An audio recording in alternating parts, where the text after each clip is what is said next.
My name is Jack.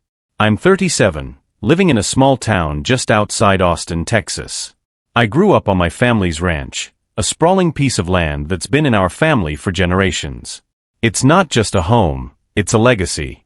My dad made sure I earned every bit of what I have. I wasn't handed anything on a silver platter. By the time I was 12, I was already waking up at dawn to feed cattle and mend fences. A man's worth is in his calluses, Dad always said. Fast forward to now, I've built a good life for myself. The farm's doing well, the livestock is thriving, and I'm built like a brick wall thanks to years of manual labor and a stint in high school wrestling. Standing at 6 feet 3 inches and 250 pounds of solid muscle, I'm not the kind of guy you want to mess with. I've got 2 boys, Eli 10 and Lucas 8, who take after me in size and grit. My wife Claire is, well, let's say she was the cherry on top of my life. At least, that's what I thought. We met at a county fair.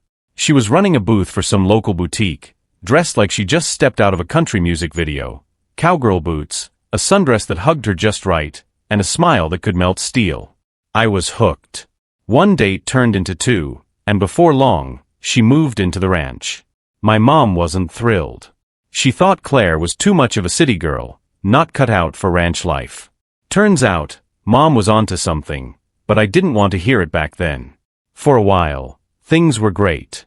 We got married, had our boys, and Claire seemed to adjust to life on the farm. Or at least, I thought she did. About 8 years into our marriage, things started to shift.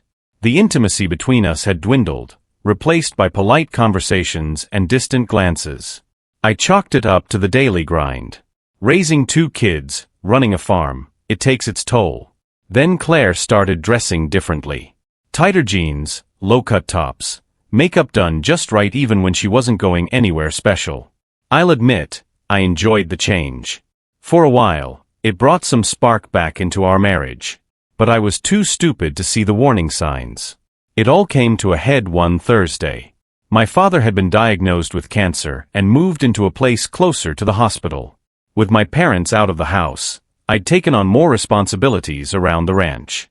Claire had started driving the boys to football practice since I was too busy.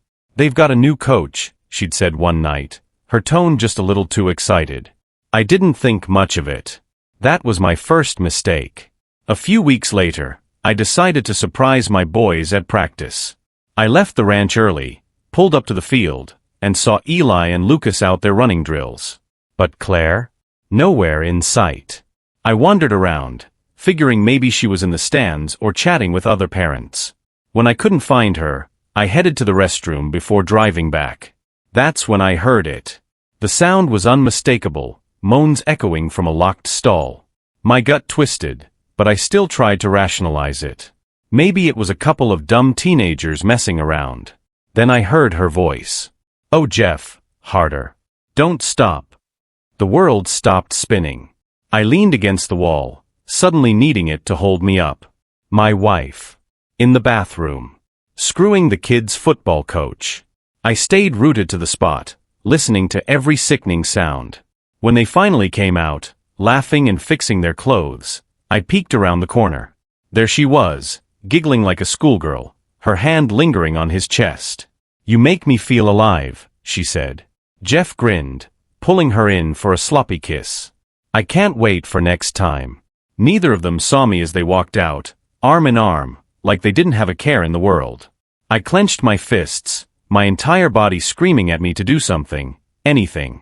But I held back. If I acted on impulse, I'd lose everything. Instead, I went back to the ranch, sat under the old oak tree my dad and I planted years ago, and let the anger simmer. By the time the sun dipped below the horizon, I had a plan. A brutal, unrelenting plan. The morning after I caught Claire with Jeff, I went straight to my mom's place. Mom always had this uncanny ability to stay calm no matter what storm blew through our lives. When I walked in, she took one look at me, handed me a mug of coffee, and sat me down. "Spit it out," she said, her voice calm but firm. So I did. Every detail. The bathroom. The noises. The smug look on Claire's face afterward. Mom listened without saying a word, her face unreadable. When I finished, she leaned back in her chair, crossed her arms, and said, "First thing you need to do is lock everything down. Money, property, custody of the boys. She doesn't get to walk away with a single thing you don't let her have." Mom grabbed a notebook and started jotting things down like she was planning a business merger. "Transfer your personal funds to me temporarily. Cancel any joint accounts. Hire a private investigator. You need dirt on both of them. Texts, calls, meetings, whatever you can get. And Jack, don't let her suspect a thing. Act like everything's normal. If she gets suspicious, you'll lose the upper hand." That night, I started laying the groundwork. I installed cameras around the house and barn. Not the obvious kind, but the tiny ones you can tuck into a light fixture or bookshelf. Then I installed spyware on Claire's phone. Every text, every call, every emoji she sent, I'd see it. By the end of the week, I had more than enough evidence. Claire and Jeff were careless. Texts like, "Can't wait to see you again. You're the only thing keeping me sane right now. Sunday at your place? Jack's taking the boys out, right? Sunday." That's when they planned their next little rendezvous. At my house. On my land. The audacity of it made my blood boil. The private investigator delivered his report on Jeff 2 days before their planned meetup. Turns out, Coach Jeff wasn't just some unlucky sap caught in an affair. He was married with 3 kids of his own. His wife, Melissa, was a nurse at the local hospital, working long hours while Jeff played house with my wife. The PI included her contact information in the file. I saved it for later. Jeff's financials were a mess, too. He was deep in debt, credit cards maxed out, loans overdue.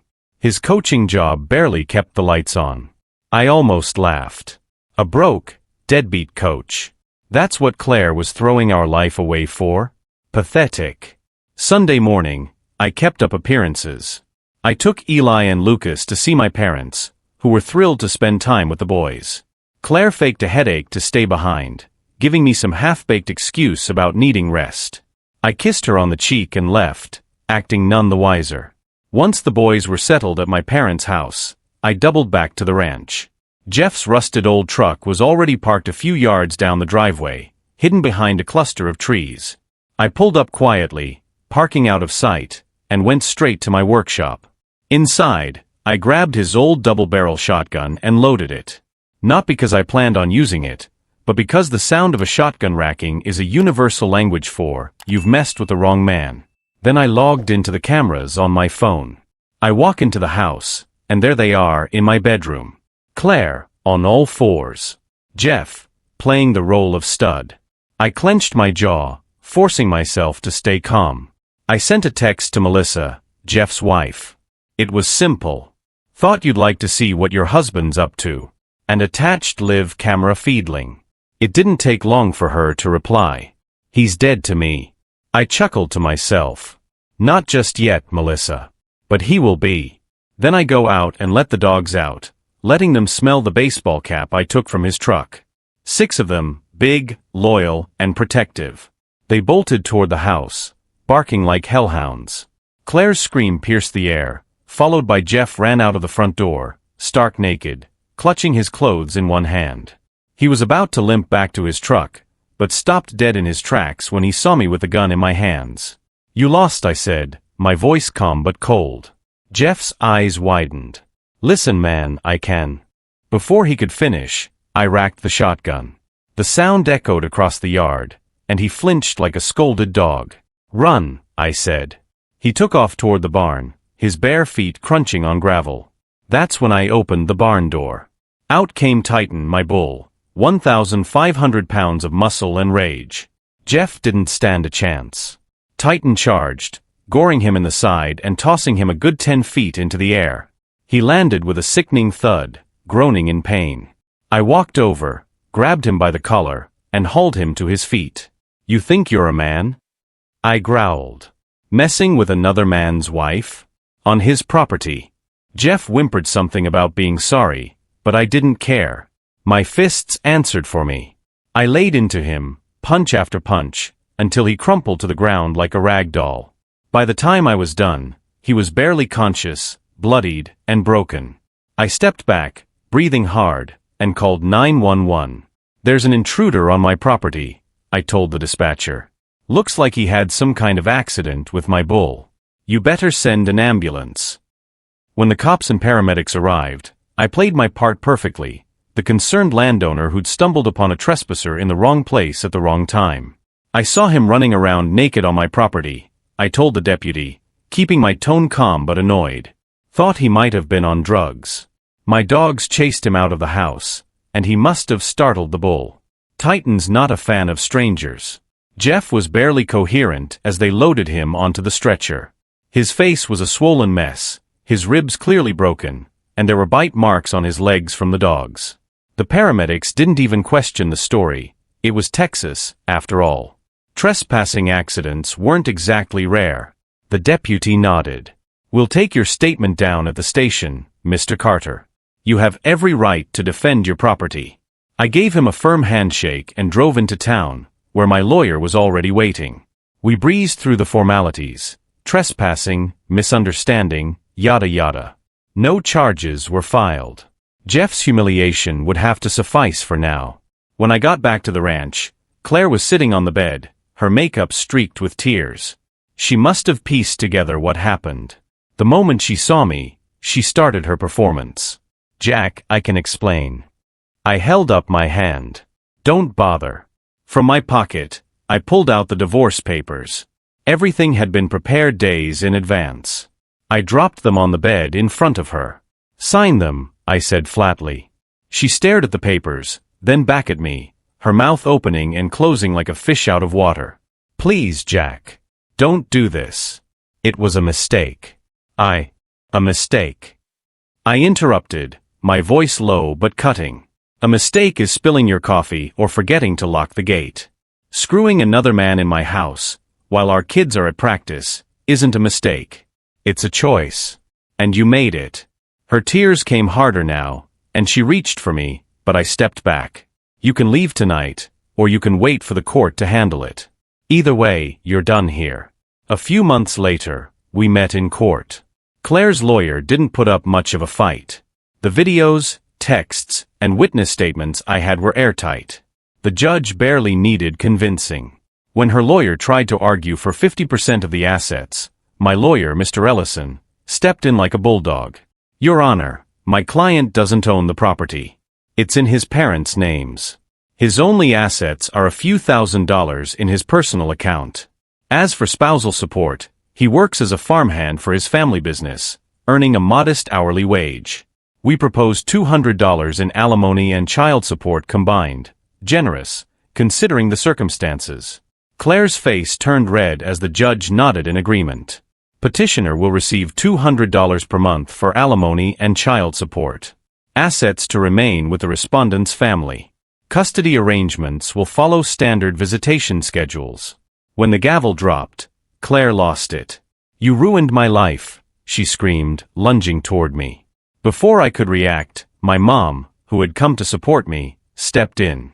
She grabbed Claire by the hair and yanked her back with surprising force, slamming her into a chair. "Sit your ass down," Mom growled. The deputies rushed over to intervene, but I just stood there, smirking. "Now you know where I get it from," I said to Claire. 3 weeks later, I made Claire an offer. I proposed full custody of the boys, with generous visitation rights for her. She didn't have the means to support them and was too prideful to admit it. The cash I offered to sweeten the deal sealed it. She signed the paperwork without hesitation. With the boys settled back at the ranch and Claire out of our lives, I finally started to feel at peace. Jeff wasn't so lucky. His injuries from Titan left him bedridden for weeks, and his reputation was shattered after his wife, Melissa, shared the affair details with their community. She divorced him, cleaned him out, and left him homeless. I made sure his coaching gig ended, too. A few emails to the school board, complete with the surveillance footage, were all it took. He lost his job within days. The last I heard, he was living out of his truck, bouncing between cheap motels. With everything settled, I decided to treat myself. My dad, proud of how I'd handled things, handed me a check. "You've earned it," he said, grinning. I bought a custom Harley, complete with a leather jacket and boots to match. The first ride down the open highway felt like freedom. Claire and Jeff? They're just a bad chapter in my story. I've moved on, and now I've got 2 great boys, a thriving ranch, and a reminder that betrayal might sting, but revenge? Revenge is sweet as hell.